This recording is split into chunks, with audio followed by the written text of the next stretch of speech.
जो अपराधियों ने जिनको टारगेट किया और जिन पे गोलियां चलाईं, तो दरअसल उन्होंने आदिवासी अस्मिता पे हमला किया है। वो सिर्फ एक व्यक्ति की मौत नहीं है। सवाल कि आखिर क्या हम लोग इसी प्रकार डर के जिएंगे, और आखिर इसमें सरकार की तरफ से हमें क्या समर्थन मिलेगा, सहयोग मिलेगा, मुआवजा मिलेगा। अगर जिस दिन पारंपरिक स्वशासन के हाथ में ताकत आएगी, ज़मीनी स्तर पे और शक्तियां दी जाएंगी, तो इस तरह की घटनाएं भी कम होंगी, क्योंकि ज़मीनी स्तर पे सशक्तिकरण होगा।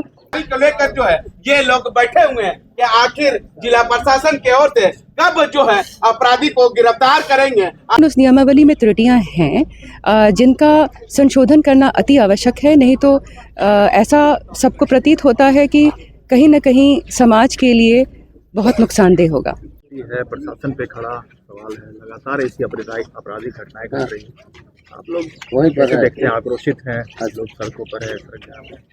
जी, जैसा आप देख रहे हैं कि आज कल रात को जो ये घटना हुई है, तो जो अपराधियों ने जिनको टारगेट किया और जिन पे गोलियां चलाईं, तो दरअसल उन्होंने आदिवासी अस्मिता पे हमला किया है। वो सिर्फ एक व्यक्ति की मौत नहीं है। ये आप देख सकते हैं कि समाज के कितने लोग यहाँ पे आज इकट्ठे हैं, क्योंकि वो पढ़ा राजा थे और वो मुंडा समाज के लिए यहाँ हमारे जो पारंपरिक धरोहर है उसका हिस्सा थे, हमारी अस्मिता का हिस्सा थे, तो उन पर हमला हुआ है। सभी समाज के लोग बहुत दुखी हैं और थोड़ा आहत भी हैं और थोड़ा डरे भी हुए हैं। पूछ रहे हैं सवाल कि आखिर क्या हम लोग इसी प्रकार डर के जिएंगे, और आखिर इसमें सरकार की तरफ से हमें क्या समर्थन मिलेगा, सहयोग मिलेगा, मुआवजा मिलेगा। इस प्रकार के सवाल हो रहे हैं।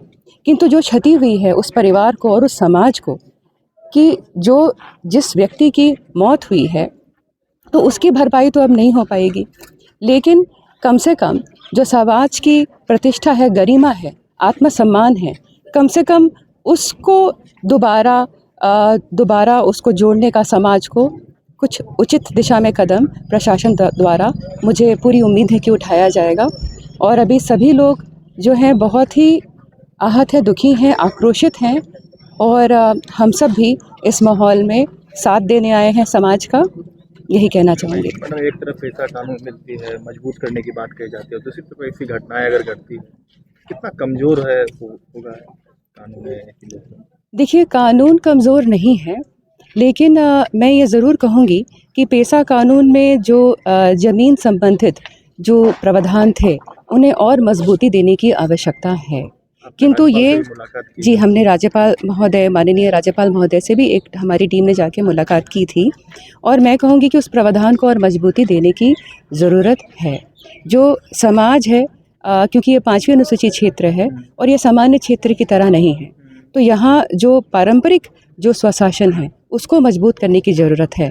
अगर जिस दिन पारंपरिक स्वशासन के हाथ में ताकत आएगी, ज़मीनी स्तर पे और शक्तियाँ दी जाएंगी, तो इस तरह की घटनाएं भी कम होंगी, क्योंकि ज़मीनी स्तर पे सशक्तिकरण होगा।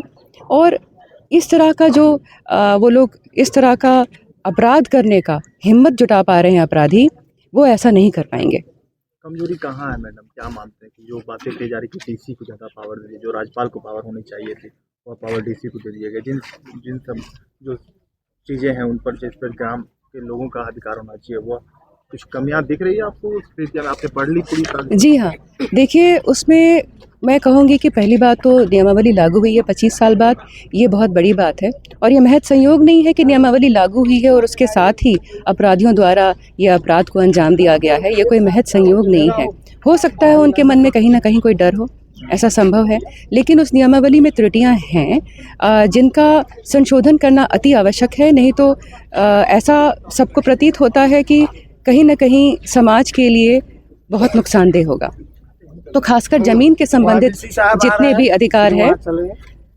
अधिकार हैं वो समाज के ग्राम सभा के ही हाथ में दिए जाने की आवश्यकता है।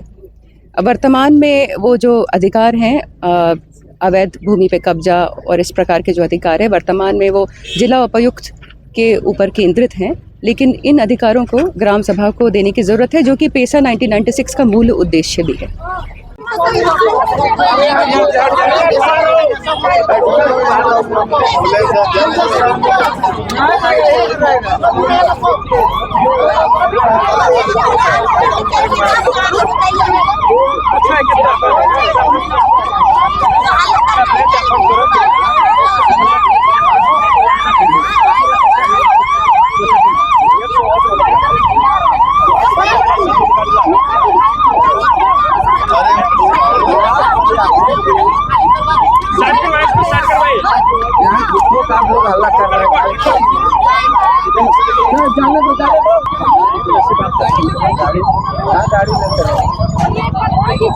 लेकिन नहीं दूसरा गाड़ी है।